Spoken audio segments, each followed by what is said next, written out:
Om Shanti, good evening. Warm welcome to Interview with Raj Yogi. Our topic in this session is looking at I and mine, two very powerful words in daily life. As always, starting with a reflection.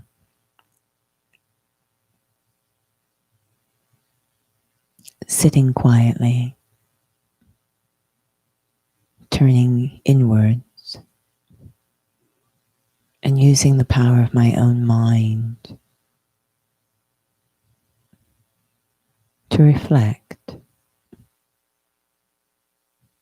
on deeper fundamental aspects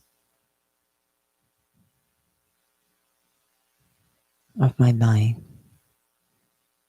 and myself.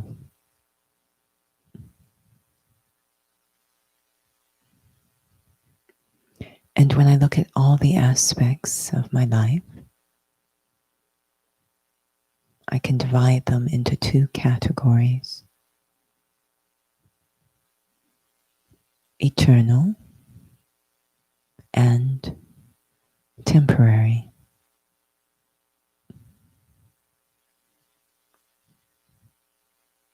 I look at all the things in my life that are temporary. They come and go. Things that I might call my stuff. At one time, they did not belong to me. And there will come a time when they leave me.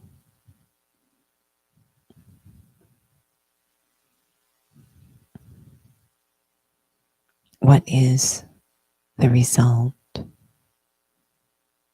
of attaching deeply to that which is temporary?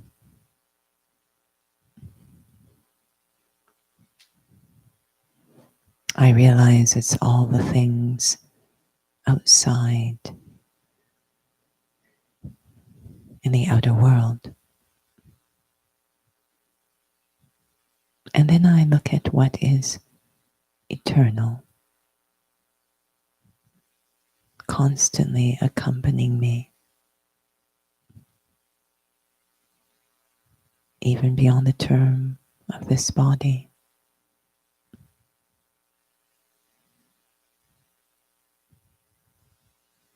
And how much attention do I give to what might truly be mine, what is eternal, my inner world?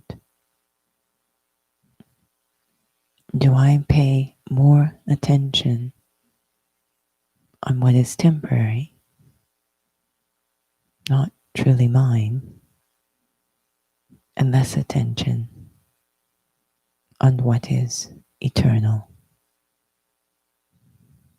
truly mine?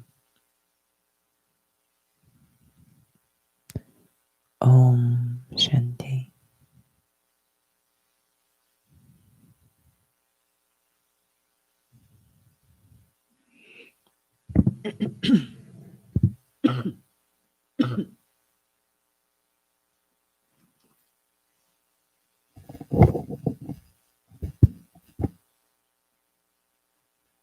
Shanti, welcome to Raj Yoga, interview with the Raj Yogi, and lovely reflection to take us into this topic, which is the impact of I and mine in daily life. So I know that we had this topic about the awareness of one's identity. So it feels it's very much connected. When you first came into this study, did you realize just how we use that word I and mine? And, it's just two words that when you came into the study, and the essence of the study is soul consciousness. I believe you were asked in the Foundations course to pay attention to these two things, what did you discover? I know when I first came to the study, I don't know if it was overtly articulated to pay attention to I and mine, but I do remember, although it's very, very far in the past, of the teenage years, adolescence. And I think for many teenagers, they're very acutely aware or sensitive to this word I, because it's going through quite a change at that age, and so much pressure to define the self that we sometimes call that period an identity crisis. So although it's not overtly articulated, I think we all, at some point, perhaps during those very critical years, find ourselves reflecting in some way on this sense of I. And, then we come into a spiritual study and it's brought up again, maybe not overtly articulated, but it's definitely, we start to reflect again on who am I? And, what am I doing? I think we feel, sometimes we say not feeling real inside or authentic. So we're having these feelings that are very connected to the word I. So we're circling around it and just needing a vehicle to articulate. What's really inspired this topic, actually, was quite a few. It might have been a couple of months ago, actually. There seems to be a connection between I and mine, and perhaps maybe something that reinforces one another. I appreciate when you were sharing that. It doesn't seem that it was actually perhaps overt. I would certainly agree for sure. And so I found that topic that we had quite a couple of weeks ago, which had a lot to do with self-awareness, pure awareness, and how we don't realize it's more than words, our dialogue that goes on in our head, the dialogue we have with one another, but how subtle and yet how powerful it is that it reinforces our sense of self. So in terms of, I just started, at least for myself, to see how what I define as mine does continue to reinforce a sense of self-identity. Yeah, one of the best, I think, the best examples we're given in the Course is the idea of an actor in a play. And for an actor in a play, there's a real clear sense of these two words, I am this particular character, and these props and sets and actors within the scope of the drama I'm going to consider them to be mine. So it's quite a strange situation because off stage, that sense of I and mine that's so vibrant in that character completely disappears off stage. So on stage, I might think I am Sherlock Holmes, and that is my house, and that is my maid, and that is my best friend, and that is my microscope, or whatever those things are called. I'm trying to think of things Sherlock The Holmes, magnifying glass, and my special hat, and it's all so well developed. But the moment that actor steps off stage, that I and mine completely disappears. It's amazing. So we say awareness is king, it rules. And awareness very much is shaped by these two experiences of I and mine. It is the foundation of our existence, these two words, which make up the thing called awareness, who I am and what belongs to me and who I belong to. That's the foundation of how we structure our lives, our thoughts, our attitudes. Everything is structured around those two words. So, but it seems so moldable or malleable. If an actor could Mm. go on stage and take on a completely different I and mind, and then just stepping a few feet off stage, it's all completely gone. That's very powerful. It's, I hope this isn't digressing because it is connected. Mm. That concept, and I use that word specifically, of actor on a stage, some find it can just feel like it's just a concept. Mm-hmm. So then I and mine is still something that feels quite theoretical.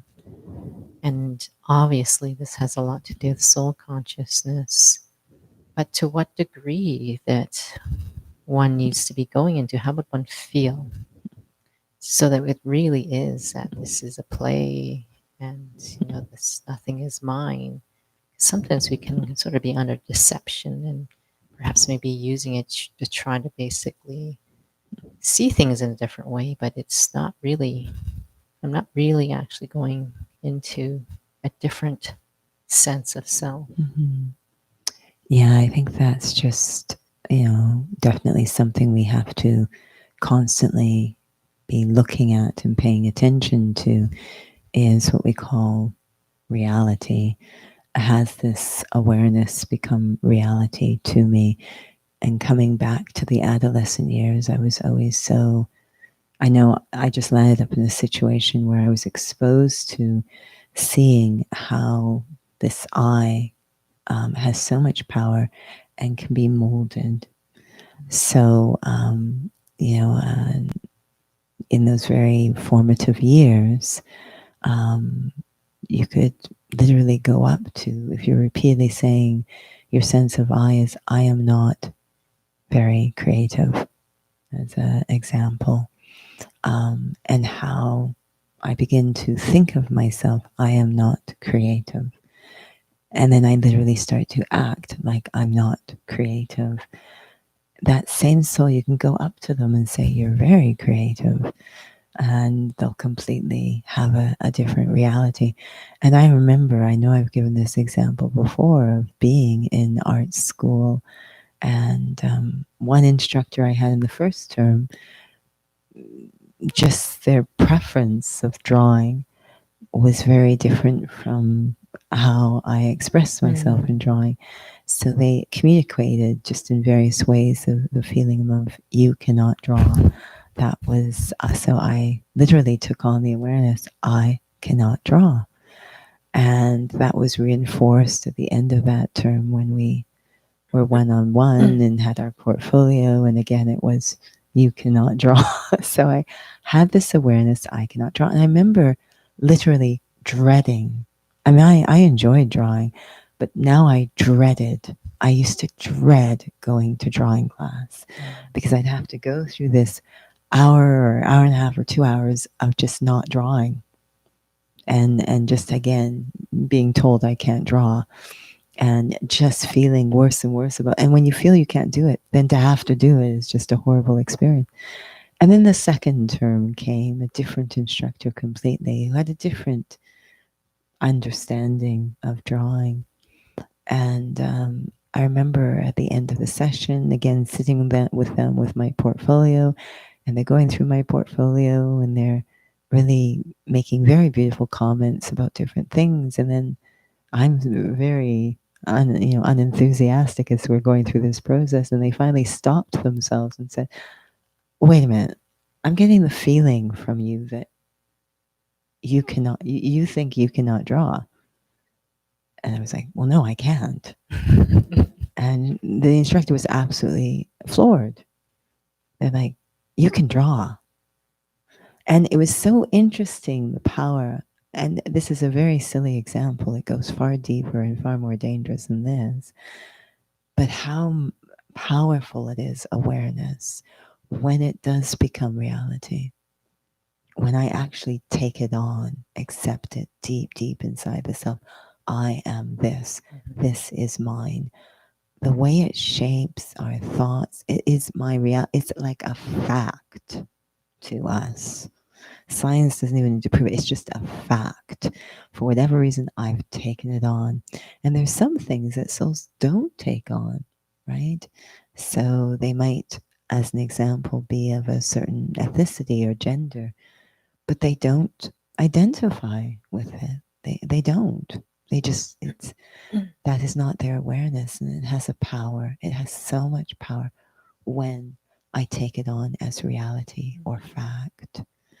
Whether there's a lovely quote, whether or not something is true, really, whether if you think it's truth, then that's all that matters. Whether or not it's actually truth doesn't matter. But if you think it's truth, then it's as good as truth, absolute truth. So awareness is extremely powerful in shaping our attitudes, our behavior, our choices, our decisions, our feelings, everything. It makes me think about just like the degree of change that needs to happen.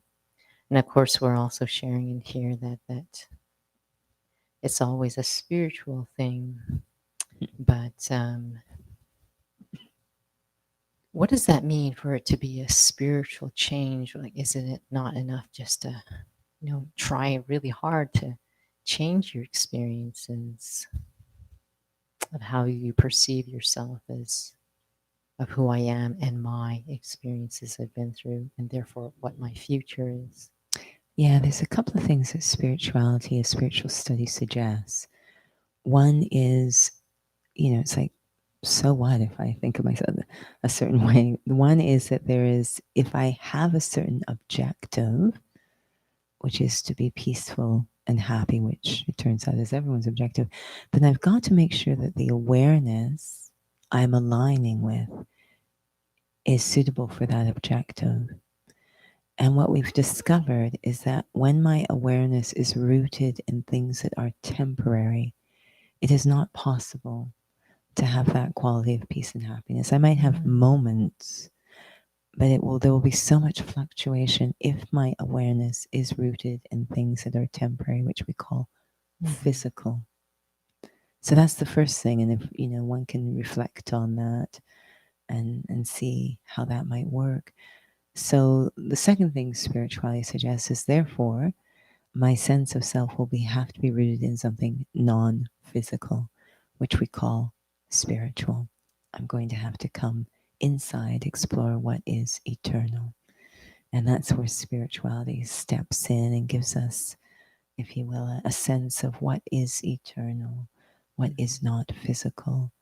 So, and again, I always get the feeling that somewhere deep we have an inner wisdom that knows this deep inside, but perhaps we just get too tired to even try.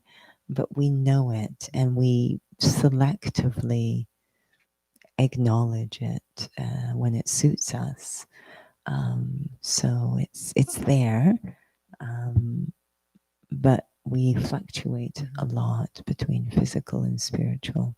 So really exploring, if I want peace and happiness, and my sense of self is anchored in things that are physical or external or temporary, that's all the same, then obviously, as those things fluctuate, which is a law of the physical, it's constantly changing.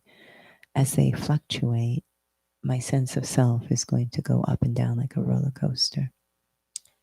I find that when we have these types of topics, really relevant to real life experiences, helps souls see how important that change needs to happen. So I might just sacrifice myself right now.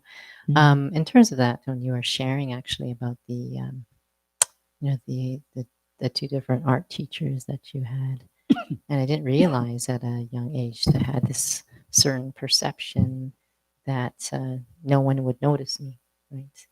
And Are you Judaism, there, Nora? and, and how much that can color things. Because when some may know, but I met Judy at the YMCA, so I used to volunteer in another place, and I did get a Peace Medal award, and then I moved to Edmonton and came back. And I remember at the center we had a special workshop for your coworkers from the YMCA, from JNUY. And I met one of them again who was I guess I worked with her anyway. I think her name was Lori, and she says, "Nora, it's nice to see you again." I'm like, "You know who I am?" Mhm. And she says, "Of course I do," and I have no idea, and I didn't realize at that moment how subtle some of these habits that become formed are. So, given sort of a situation like that, because these things can be quite subtle, what have you noticed? How deep that change needs to be then? Lucky for us, that eternal awareness doesn't ever really die. It becomes very, very weak and overpowered by other physical awareness, as we call it, but it's always kind of there.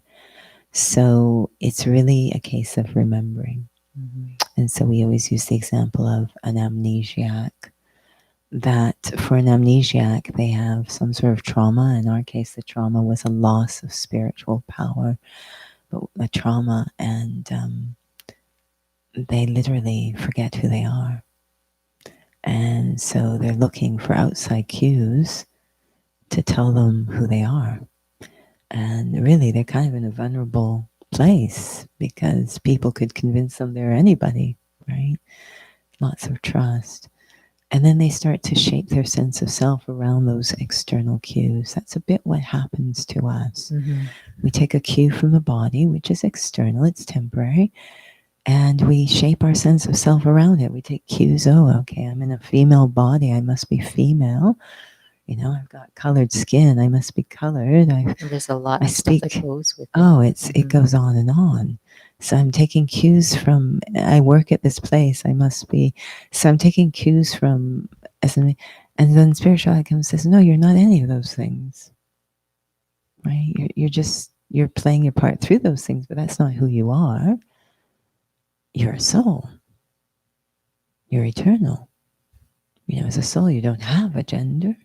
As a soul, your language is silence. It's quite beautiful, actually. Um, so it's coming out of amnesia, and deep inside, there is a memory. We're not trying to convince you. We're trying to remind ourselves, oh, yeah, that's why I always didn't really feel real. It always felt a little bit like a show. So once I start to explore or remember I'm a soul, what is mine changes dramatically. And when you start to go to very deep levels of mind, I'm not talking my Porsche, but deep levels in terms of character and capacities, it gets quite interesting. Like these are my habits, and so Yeah. this is the way I see things. Mm-hmm. And then the deepest, we say, as a soul, you are a child of God. So now we're talking about the most essential, the deepest levels of mine in terms of my capacities, my powers, these are very deep, my character, right, as a child of God. So it goes quite deep. It's really, once you kind of start to open up to it, there is something blocking it. Well, we'll come, but once you start to open up to it, um, it's absolutely, we use the word intoxicating. It's like, oh my gosh, I never knew.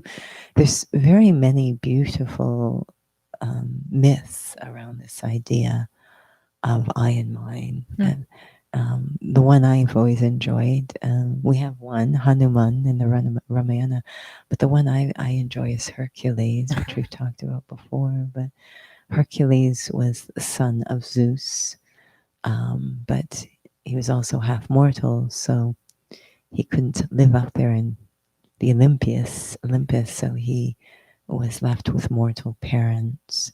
And so he grew up thinking he didn't know he was the son of Zeus, who was the head of the pantheon. He just felt he was immortal, but he has some of the attributes, that strength, but he had no idea he was really the son of a great god. He just thought he was really clumsy and awkward and always breaking things. And yeah, he grew up very insecure, actually, in this particular telling of the story. And it weighed heavy on him, so heavy that one day He went into the temple in front of the stone edifice of Zeus. And this is quite critical because he probably had gone there many times, but on this day, he was in a very, we use the word end of the rope place. You know, like it was very critical to him to understand this. And in that, from that very deep longing inside, very honest, authentic place, he went in front of the huge stone edifice of Zeus and said, "Who am I?" And because there was so much authenticity and depth and readiness in the way he asked, as I say, the universe responded. The edifice came to life. Zeus came into the edifice, it came to life. And he looked at Hercules and said, "You are my child. You are my son." Now, it took a while to convince him. At first, he was rather shocked. Mm-hmm. But when he started to accept the significance of that, you know, really to say, "I am the son of God."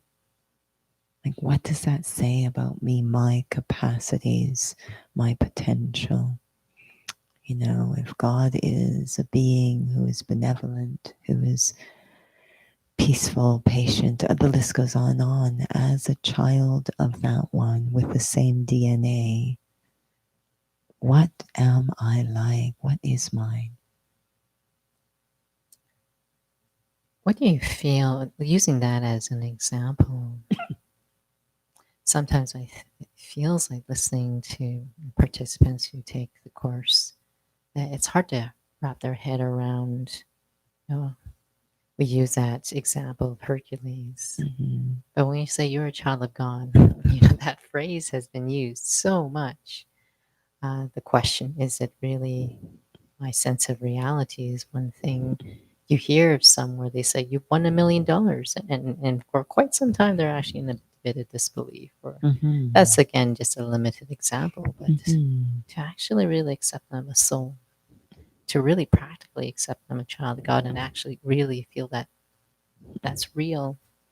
Yeah, I think for at best, it's completely numb, and at worst, it makes souls uncomfortable. Um, and we have a capacity called the intellect that remembers. And this was the piece that we were talking about earlier that blocks things. It's become quite offline, rusty, doesn't function well. So it's not that the idea is incredible and possible, but that my mechanism by which I can take it in isn't working well.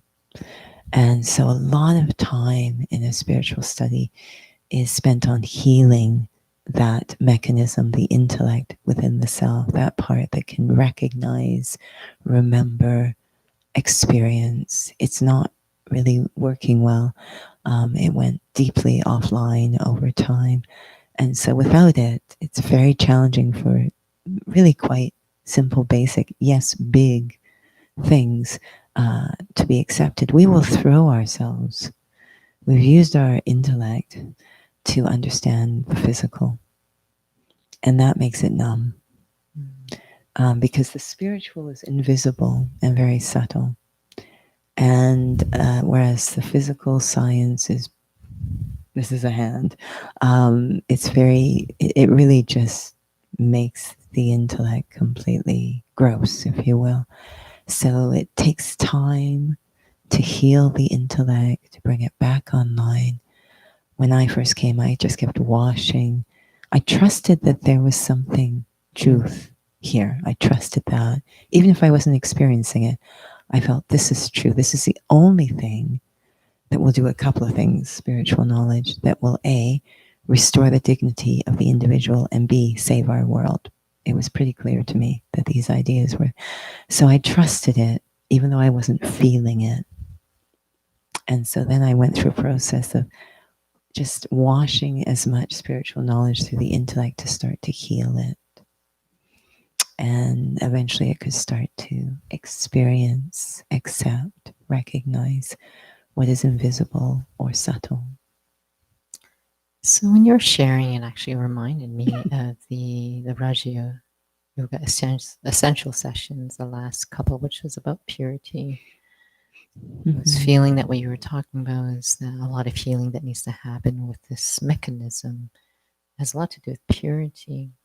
So, practically speaking, and I'm not even talking about lifestyles yet, just internally speaking, I know you mentioned about the knowledge, but what are some things that someone can do to basically heal that mechanism so it doesn't feel so numb? I was reminded earlier today, of the three words that Daddy Jenki, the head of the organization who passed away in March, three words that she left us with. And, the senior students of this organization, as they pass on, they kind of leave these very simple three words, two words, one word, simple.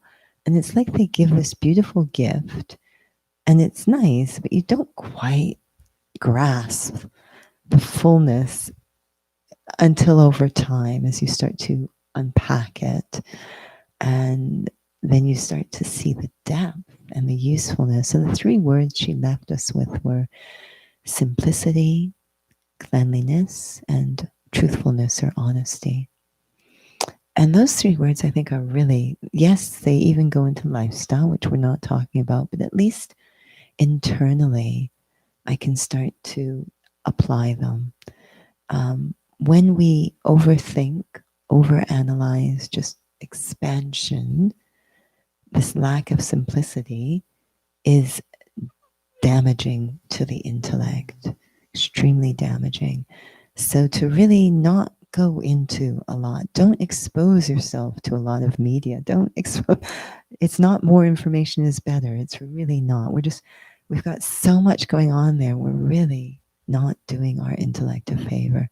So simplicity is, even on a gross level, is huge. Simplicity. And then that truthfulness or honesty, I think we have to be very light and easy with ourselves, not get too serious. That's not what we mean by honesty or truthfulness. In fact, if I can be kind of amused by myself, it will be easier to be honest with myself. Self deception also kills the intellect. So it's fine. I can say, you know what? Internally, I could be saying something to someone and internally say, I am completely twisting the truth right now with this person. At least I'm aware I'm not rationalizing. Just, it doesn't matter. Keep, if you have to keep lying to them, fine. But internally, don't lie to yourself. So be very honest, amusing, light, but truthful. This will also help the intellect. And that cleanliness, if there's anything that is slowly killing us, it's a lack of a clean conscience, a clean heart.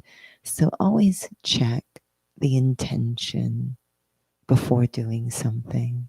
Again, we have deep habits. We may not be able to stop, but starting to just take a moment to check the intention, trying to keep things as clean as possible. Obviously, these work together, but that there are lifestyles and things we do that make it very structured. But even informally, to start to introduce these three aspects into our life, I think will help. And even if I journal in the framework of these three aspects, start to structure my journaling around exploring these three things in myself, it can be very helpful for the intellect. Mm-hmm. Do you find that it's interesting you were sharing, because I was thinking about the word recognition. I know you use that. What is realization? I think some have heard that word. You even hear that in terms of the Maslow's triangle of needs, or self-actualization. What is realization in terms of how deep it needs to be in terms of the change of my sense of identity?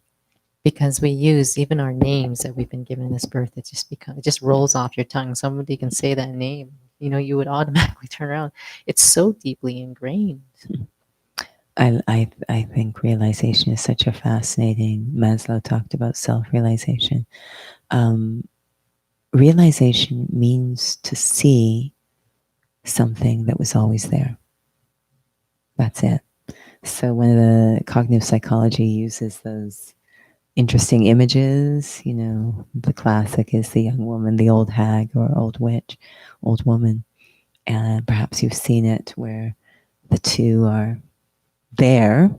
Most people see one immediately. So you might see the young woman or you might see the old woman immediately. And someone else can see the other one. So maybe Nora sees the young woman and maybe I see the old woman. And Nora's talking, well, can't you see it? It's right there. Can't you see it? It's like, no, every time I look, all I see is the old woman. Just no, look, see. And then she tries to see, there's her cheek. And she's like looking away. And then finally oh my God, I see it. It was always there, but I didn't realize it. So to see something that's always been there is realization. So obviously we have blind spots, right? And even as we go through the day, due to our consciousness, again, our awareness, we're very attuned to only see certain things. I've heard people say, once they get a car with a different color, they suddenly see all these cars of that new color everywhere. Well, they always were there, but suddenly, now that I'm so attuned to that new color, it's all I see. So how can we improve that? Again, it's a function of the intellect. So I need to take care of the intellect. But one thing that's super helpful, we compare it to when you look at a pool of water, and let's say there's something at the bottom of that pool of water. And the reason we talk about it in the depth is because this is an idea in spirituality that what's in the depth of the self, what memories are deep in the self. So something at the bottom of that pool of water in the deep. And when the water's completely calm and clear, very calm, no waves, nothing, it's very easy to see what is in the deep. But when there's a lot of crazy waves and fluctuation, I can't see anything. Right? So something that's very useful to cultivate is a practice of just quiet time. Just quiet time. Not to cope, nothing, just quiet time. Creating quiet inside so the intellect can work a little bit better. And there's many different tools one can use, but just to, again, we have this capacity, it's just rusty. Some say, no, I've got a monkey mind. I'm like, no, I met someone who said they had a monkey mind, but in the right context, they're extremely focused and quiet. They were a fitness instructor and very creative and 20 different hats, so their heads all over the place. But when they were teaching a class, if they had to balance, they were just quiet. So we have the capacity. The capacity is there in the right context. So I want to harness that capacity. Stop saying to myself, I can't focus. It's back to awareness again. I can focus. So that's what you're talking about. There's a lot of internal things that are probably stopping ourselves. We don't even realize. A lot of internalized messaging that goes quite deep. Perhaps that would be for another session, but it definitely helps reveal perhaps maybe there's a lot of subtlety of what we define as mine, and that reinforces because some say, no, I'm not materialistic, so I'm good. But it seems like it gets quite subtle. Yeah, absolutely. So I don't know. It always seems like the momentum picks up in the last half, and then it's time for it to close the session. So perhaps we will transition to a little reflection. Thank you for joining.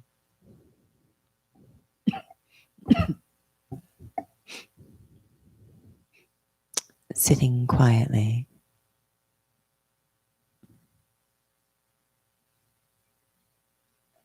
I feel myself drawing inwards. The example of a tortoise drawing into its inner world.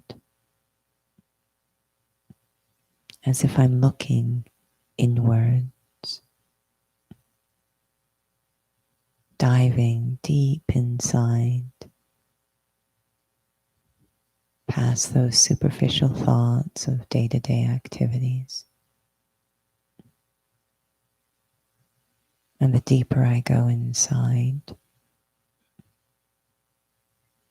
the more simple it becomes, the more quiet, acutely aware just of my own presence, I the thinker.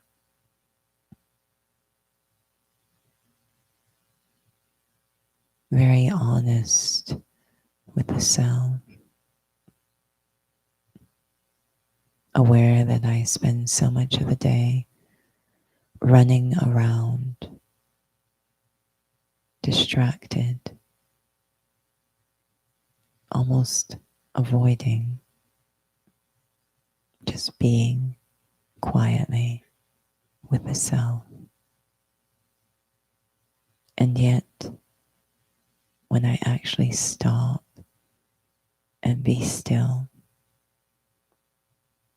I realize there's nothing scary or frightening. It actually feels quite nourishing and healing, as if beginning the journey to restore that true sense of I, the self.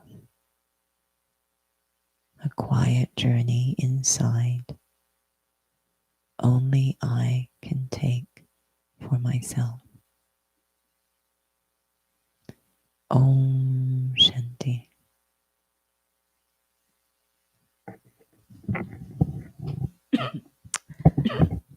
Shanti, thank you for joining in. Thank you, Judy, for your thoughtful answers as we always put you on the spot. And for those who are watching these sessions, if you have any topics that come up, please send them to us by email. These topics that come up really literally come up spontaneously and usually come up actually during the interviews of some aspects that might be useful actually to others. So I'm just going to pass this back to Judy so she can share with us on the upcoming sessions. Thank you again for joining. Thank you, Nora. So we do have twice a week interview with a Raj Yogi. Tuesdays goes into a topic of spirituality with respect to the study, but Thursday looks quite deliberately at the basics, the essentials of Raj Yoga. So both are interview format, and again, we welcome any questions or comments you have. And we continue with our inner fitness on Saturdays on the Zoom platform, 2 to 3 p.m. And drop-in meditation, which is a great way to help my intellect, actually. 3 times a week, 45 minutes on Tuesdays and Thursdays, and a full hour on Sundays. Anytime there's any questions, feel free to visit our website or even email us. So we'll do our best to point you in the right direction. Thank you so much for joining. Om Shanti.